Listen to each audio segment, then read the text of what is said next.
ലോകത്തിലെ തേയില വ്യവസായത്തിൻ്റെ കേന്ദ്രമായി പ്രവർത്തിച്ചിരുന്നത് ഇംഗ്ലണ്ടാണ്.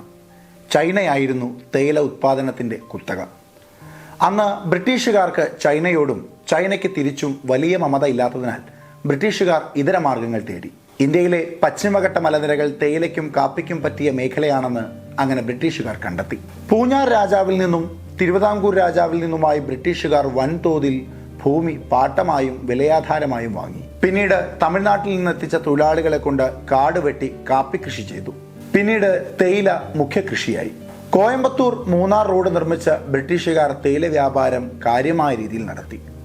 ബ്രിട്ടീഷ് ഈസ്റ്റ് ഇന്ത്യ കമ്പനി ഈ സംരംഭങ്ങൾക്ക് എല്ലാ പിന്തുണയും നൽകി. ഇന്ത്യൻ തേയില കൊണ്ട് ബ്രിട്ടീഷുകാരുടെ ബിസിനസ് സാമ്രാജ്യം പടർന്നു പന്തലിച്ചു. സ്വാതന്ത്ര്യാനന്തരം ബ്രിട്ടീഷുകാർ ഇന്ത്യൻ കമ്പനികൾക്ക് തോട്ടങ്ങൾ വിറ്റു.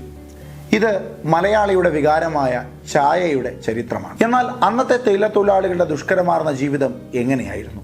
ഇപ്പോൾ അവരുടെ അവസ്ഥ എന്താണ്? ഉന്മേഷദായകമായ ചായയെപ്പോലെ അത്ര സുഖകരമല്ല ആ മനുഷ്യരുടെ ജീവിതം.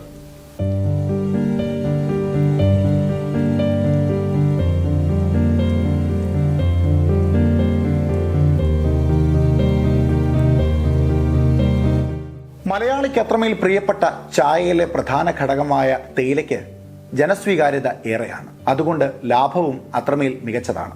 പക്ഷേ ഇപ്പോൾ തേയിലത്തോട്ടങ്ങളിൽ തൊഴിൽ ചെയ്യാൻ തൊഴിലാളികളെ ലഭിക്കുന്നില്ല. பிரச்சனைன்னு சொல்கிறதுக்கு இங்கே எதுவுமே கிடையாது. எங்களுக்கு இப்போ எங்கள் பிரச்சனை என்னன்னு சொன்னால், எங்களுக்கு ஒர்க்கர்ஸ் வந்து கம்மி.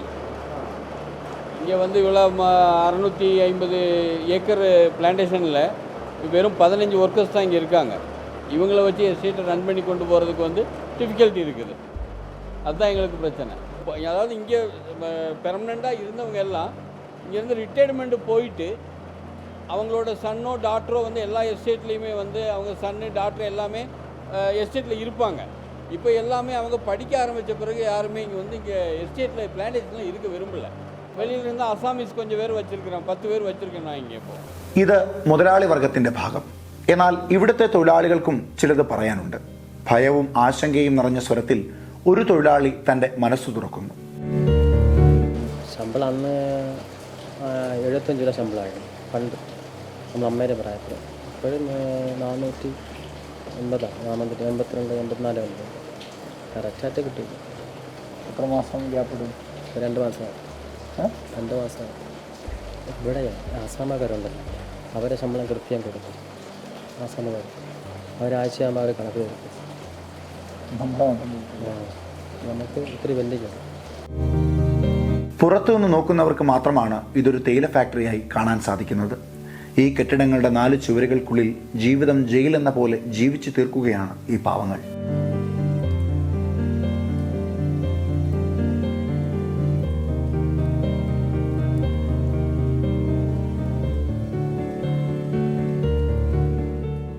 ഇതിനകത്ത് കിടന്നു കഴിഞ്ഞാൽ രക്ഷപ്പെടുക ആണ് കാര്യം. രക്ഷത്തിനകത്ത് കിടന്നാലേ നമ്മൾ രക്ഷപ്പെടില്ല. ഇതിൽ നിന്ന് നമ്മൾ പുറത്ത് പോകണം. ഇത് നമ്മൾ ജയിലിനകത്ത് കിടക്കണ പോലെ കിടന്ന് ഉള്ള ജോലി ചെയ്യുക, പുറത്ത് കിടക്കുക. നാട്ടിൻപുറത്ത് നമ്മൾ കാണാൻ പറ്റില്ല. നമ്മളൊക്കെ പിന്നെ ആഴ്ചയ്ക്ക് പള്ളിയിലൊക്കെ പോകണമെന്ന്, ആഴ്ചയ്ക്ക് 2 ആഴ്ചയൊക്കെ പള്ളിയിൽ പോകും. പിന്നെ അങ്ങോട്ട് നമ്മൾ പോകും. ഇതിനകത്ത് കിടന്നു കഴിഞ്ഞാൽ ഇതിനകത്ത് തന്നെ കിടക്കണം. പുറത്ത് നമ്മളെ പുറരാജ്യം കാണാൻ പറ്റില്ല. തുറങ്കിലകപ്പെട്ട പോലെ കുറേ മനുഷ്യർ. എന്നാൽ തുറങ്കിലകപ്പെട്ടവർക്ക് ജീവിതത്തിൽ എന്തെങ്കിലുമൊക്കെ സ്വപ്നങ്ങൾ ഉണ്ടായിരിക്കാം. ഇവർക്ക് അതുമില്ല. അടിസ്ഥാന സൗകര്യങ്ങൾ നൽകാതെ, സുരക്ഷിതമായ ഒരു കിടപ്പാടമോ ആരോഗ്യ പ്രശ്നങ്ങൾക്ക് പരിഹാരമോ കണ്ടെത്തി നൽകാതെ അറവുമാടുകളെ പോലെയാണ് അവർ ഇവിടെ ജീവിച്ചു മരിക്കുന്നത്.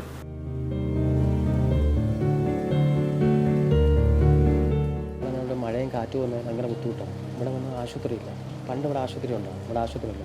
ഇവിടെ 26 കിലോമീറ്റർ കഴിഞ്ഞാൽ നമുക്ക് ആശുപത്രിയിൽ കുതിരെ പോകാൻ പറ്റും.